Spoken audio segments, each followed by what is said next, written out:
Ahoj lidi, vítejte u nového filmu, teda jenom natáčím vám novýho pečopáka natočím a vůbec nevím, jakýho mám. Já prostě nějakýho vzala a myslím si, že to bude tahle kočička. To je hezký.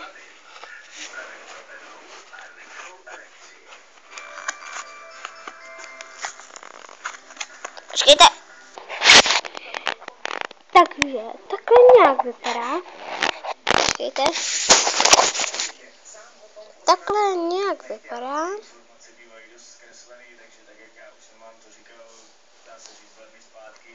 Takhle vypadá.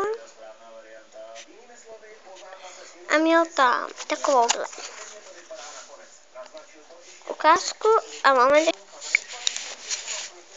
Takže pak tady máme tohle, tady vidíte light, jak to může být.